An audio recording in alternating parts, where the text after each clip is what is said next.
Hello everybody, it's me again, Adam Iobst of A-Team Realty LLC, and today I'm going to be talking to a loan officer, Carey Riel of Bank of America, and we're going to be discussing rehab loans. These are very attractive loans that are now surfacing. A lot of folks are using them to roll in the costs of making some improvements to the properties that they purchase. And this is particularly relevant in this market right now because a lot of the purchases are short sales or bank-owned properties that do need some repairs to be done prior to moving in, for example. So take a listen and let me know if you have any questions. You should find the video informative, and feel free to contact Carey directly or me with any questions about this FHA Rehab loan program. Enjoy the show. All right, Carey. The first question I have for you is about the 203 rehab loan that I've been hearing about lately. I know that that's popular right now with a lot of buyers that are purchasing distressed properties, the bank-owned properties that may be in need of some minor repairs.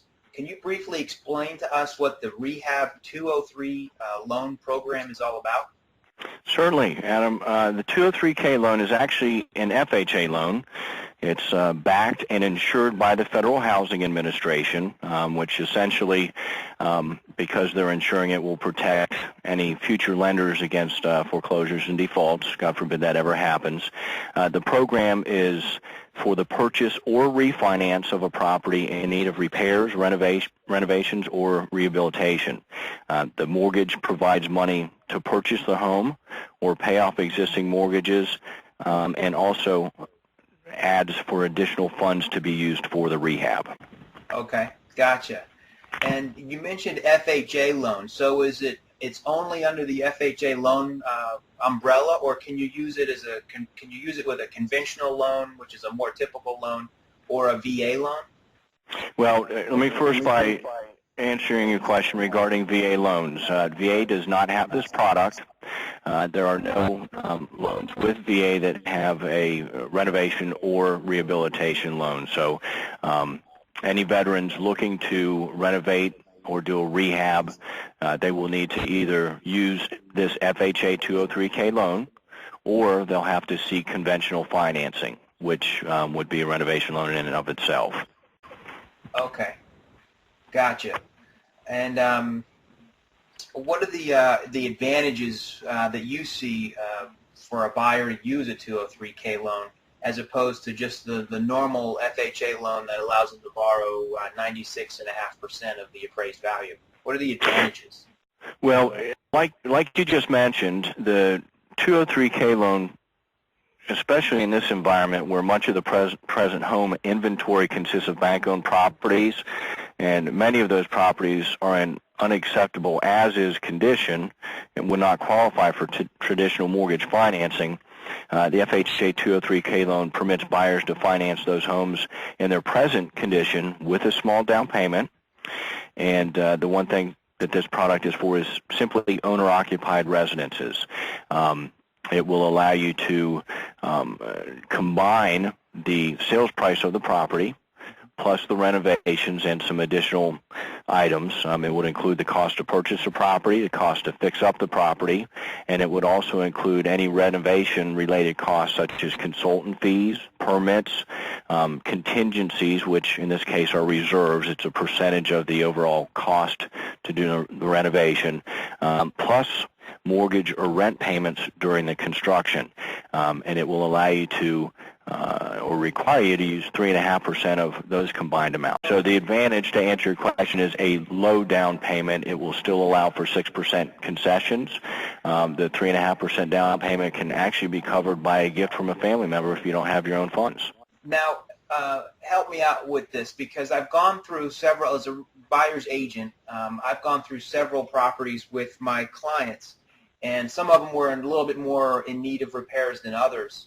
And it was sort of our thinking that it was their option to do either a traditional FHA loan or do the FHA 203 loan. Is that true, or is it more of an issue of which loan would be appropriate because of the house is in a certain amount of destruction, or there's a certain amount of things that would need to be improved in the property? You're right on that. What we run into with traditional FHA financing in regards to where you purchase a property from a seller, you want to move right into that property, you end up getting to the home inspection stage where a lot of items need to be repaired, ductwork, windows, door jams, faulty plumbing, all of which are minor but need to be repaired. Oftentimes the sellers may not agree to make those repairs.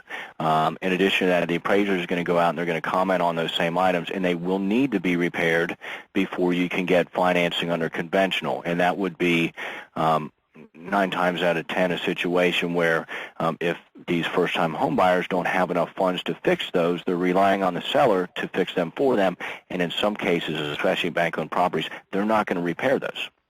So that leaves you with the option of using a 203K loan, which can be used for minor repairs, $5,000, $10,000, $15,000 worth of repairs, or you can pretty much take the house down to its foundation and rebuild it. This program sounds great. Are the rates, the interest rates that you can get on these loan programs similar to FHA? They're a little bit more expensive than your standard 30-year fixed, 30 or 60-day lock-in period on a standard FHA mortgage for a couple reasons. You need to lock the loan in not for 30 or 60 days. You need to lock it in for a time frame that will allow you to meet with your consultants, meet and get your write-ups regarding bids. You need to get your contractor, and then you also need to leave time for the construction period. So oftentimes you may have to lock this loan in for a time frame of 180 days or 6 months, in which case when you secure a rate for that length of time, it's automatically more expensive. The rates are very reasonable. They're not much higher, but the fact that you're buying the rate to secure that rate for that loan, that's why they're more expensive. Okay, gotcha. And so that's one disadvantage that we may decide is true, that the interest rate may be a little higher due to the longer lock-in period, like you explained. What are some other disadvantages to the program that you see, or are there any? I really don't think there are any disadvantages. Even the fact that the rates are a little bit higher, you're looking at getting into a property that you wouldn't be able to move into otherwise. This gives you an option. Okay. If you're unable to find any properties out there in your price range where you want to, purchase and move right in, then you can go look for some distressed properties. You can use this particular product to get you in there. Once again, I don't know if this is a disadvantage. It is limited in some cases to the fact that it can only be used for owner-occupied primary residences. There are some loan limitations which are, that will differ by county. Okay, so depending on the purchase price and cost of renovations, the 203K loan may not provide the financing you need. And then just to reiterate, from start to finish, it could take as long as 6 months before you move into your home compared to your standard 30 to 60 day on an as-is purchase. So if anything, a borrower using a 203K loan would probably need to have a little more patience than a borrower using conventional financing. In addition, a borrower using a 203K loan will have to be more hands-on, as they'll play a huge role in the finalized project. And by this, I mean they'll spend a lot of time selecting a contractor to do the work on the home, and they will be involved in every detail from deciding what renovations to be made, to picking out appliances, and even paint. So although that's very involved, it can be very rewarding, and sometimes that takes just a special person to do. Gotcha. Okay. All right. I like that advice. That makes sense to me. Well, Carey, I appreciate your time today. I know that you're busy, so I'll let you get back to it. Forward to doing a future interview with you again. Thank you much. All right, you bet. Take care. All right, bye now. Bye. All right, and with that, we're done. Hopefully you've enjoyed the show. If you have any particular questions for us, feel free to contact Carey or myself. Our contact information appears at the very beginning of this video. Have a great day.